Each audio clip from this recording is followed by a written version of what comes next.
Olá pessoal, eu quero aqui com vocês hoje discutir o que na filosofia é conhecido como as provas da existência de Deus, ou os argumentos a favor da existência de Deus. Embora no final eu mencionarei um argumento contrário também à existência de Deus. E também, ao expor os argumentos a favor da existência de Deus, eu vou colocando alguma problematização desses argumentos que aparece nas discussões filosóficas, né? Eu já, de alguma forma, abordei isso aqui no nosso canal do YouTube, talvez no vídeo Porque o Mundo Existe, em que fiz uma resenha do livro de Jim Holt. Então é algo que nós já temos discutido aqui, só que dessa vez eu vou tentar concentrar de forma mais objetiva nesses argumentos que aparecem com tanta frequência na filosofia, certo? Peço a vocês também que se inscrevam aí no nosso canal, deem o like de vocês se o conteúdo lhes agrada, para que os nossos vídeos atinjam um maior número de pessoas aí, de acordo com o famoso algoritmo aí das redes sociais. O primeiro argumento a favor da existência de Deus, que é mencionado na filosofia, é o argumento ontológico de Santo Anselmo, um religioso e um pensador medieval, né? Santo Anselmo, ele vai dizer o seguinte, que Deus é a coisa mais perfeita que nós possamos imaginar, né? E se nós conseguimos imaginar um ser tão perfeito assim, é mais perfeito o ser que exista do que o ser que não exista, né? A essa ideia de perfeição que nós conseguimos, né, a qual conseguimos chegar, se acresceria a possibilidade desse ser perfeito existir ou não existir. E é mais perfeito que ele exista, né? Então, Deus seria esse ser perfeito e que existe, porque a circunstância de existir o torna mais perfeito do que se ele não existisse. Então é basicamente esse o argumento de Santo Anselmo, um argumento muito mental, não é? Intelectual, lógico, e por isso ele recebe muitas críticas, às vezes é ironizado, né? Porque, enfim, não significaria que o que nós possamos imaginar efetivamente exista. E alguns autores contemporâneos, ateus, como Richard Dawkins, vão criticar esse argumento ontológico de Santo Anselmo, mas que é tratado com muita seriedade na filosofia por Descartes, por Kant, e que tem defensores até no cenário atual da filosofia, da cosmologia, né? Que tem um autor americano, salvo engano, Plantinga, né? Um estudioso, um scholar que defende o argumento ontológico de Santo Anselmo. O segundo argumento, ou prova filosófica da existência de Deus, é o argumento cosmológico, que remonta a Aristóteles, né? O argumento cosmológico, ele parte da ideia da causalidade, de que tudo tem uma causa no mundo, né, no universo, e se nós formos buscando as causas anteriores, buscando a causa da origem das coisas, a origem das coisas, nós vamos fazer uma regressão ao infinito, né? Um regresso ad infinitum. E esse regresso, ele não faz muito sentido, ele é um certo impasse, né? Lógico, porque seria justamente um regresso sem fim, né?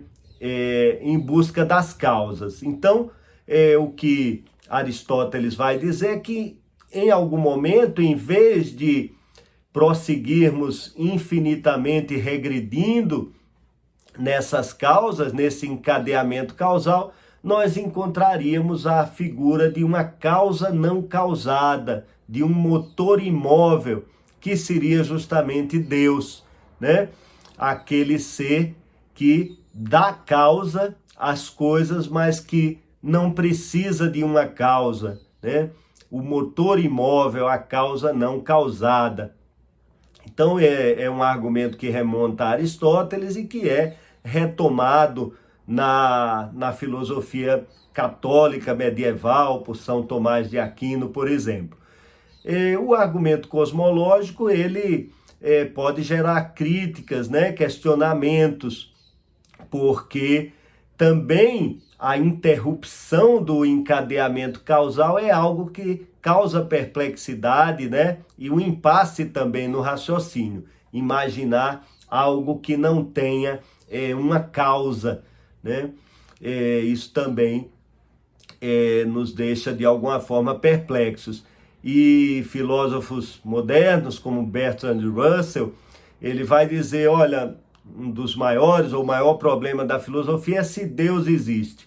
E se Deus existe, qual a causa de Deus, né? Justamente mostrando que o argumento cosmológico não resolve, né, todas as questões. Então, é também um argumento importante.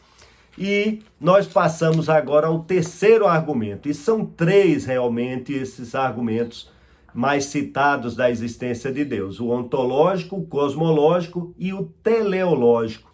Esse terceiro argumento que tem a ver com a teleologia, né, de telos, de finalidade, né? Então, é um argumento que se baseia na finalidade da existência, na finalidade do mundo, do universo, das coisas, né? Que procura ver no mundo essa intenção finalística, né? Por que as coisas são assim, né? Por que a natureza é tão adaptada e parece tão adaptada às vezes às necessidades do homem, parece tão perfeita a natureza. Então se vislumbraria, né, nessas características da natureza uma teleologia, uma intenção que remeteria à figura de um criador, né?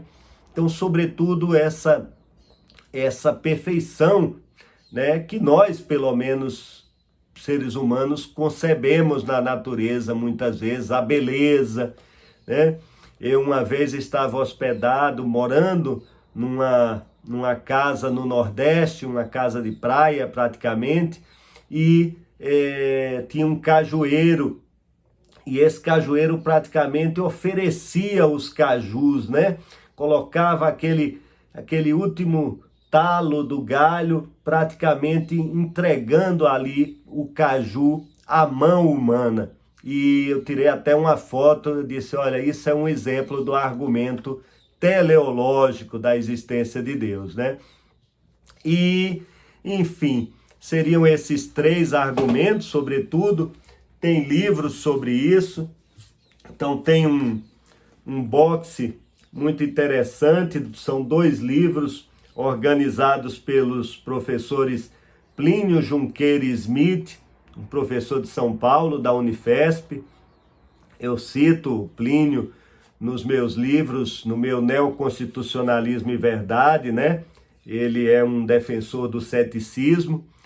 E o professor Paulo J. de Lima Piva também. Então são 2 livros, um que é 10 provas da existência de Deus e o outro livro, 10 provas da inexistência de Deus, onde essas questões são tratadas com mais profundidade. Lembro também esse livro do filósofo escocês, que também eu acho muito interessante, que é o David Hume, e são os diálogos sobre a religião natural. Então, em forma de diálogos, né, os personagens discutem sobre a existência de Deus, e cada um assume um posicionamento. Existe um deles que defende o argumento teleológico, né? Existe um mais cético, que talvez represente a figura de Hume, e assim por diante. É muito interessante, né? Há uma crítica aqui ao argumento teleológico, em que, digamos, Hume, para simplificar, ele diz o seguinte: olha, uma escada, a existência de uma escada mostra que ela foi feita para o homem subir, né? Mas nós só temos essa ideia da finalidade dentro de uma escala muito limitada, que é do nosso mundo, né? Mas que isso não permitiria uma inferência sobre a própria criação do mundo, etc. Mas são realmente questões muito complexas que não dá para aprofundar aqui, né? Mas eu quero tratar também aqui, relacionar a essa discussão um argumento contemporâneo muito ventilado sobre a existência de Deus, que é o argumento do design inteligente, né? O argumento do design. E o argumento do design, eu não o citei como um dos argumentos ou provas da existência de Deus, porque ele se parece muito com o argumento teleológico, né? O argumento do design inteligente, sobretudo diante da perfeição do mundo, da precisão, né, das coisas, dos seres, ele vislumbra ali uma inteligência, justamente, né, o design, o projeto, a intenção inteligente, né? Nós, se encontrássemos numa praia um relógio, né, funcionando adequadamente, nós precisaríamos supor a figura do relojoeiro que fez aquele relógio, né, aquele mecanismo funcionar.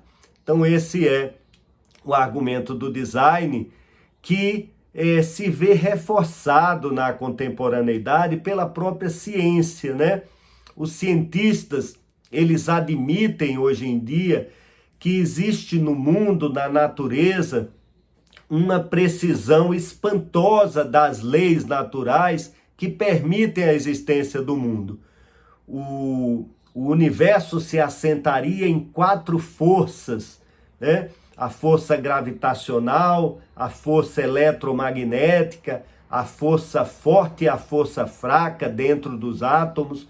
Então essas seriam as leis que estruturariam o universo. E os cientistas admitem que qualquer alteração, né, na magnitude dessas leis, nos números que representam essas leis, impossibilitaria a existência do mundo como nós o conhecemos, impossibilitaria a fusão nuclear, né, o que se passa dentro das estrelas, que dá origem aos outros corpos celestes, enfim. Os cientistas reconhecem o que se chama de fine tuning, né, um ajuste fino, que é mencionado nessa discussão.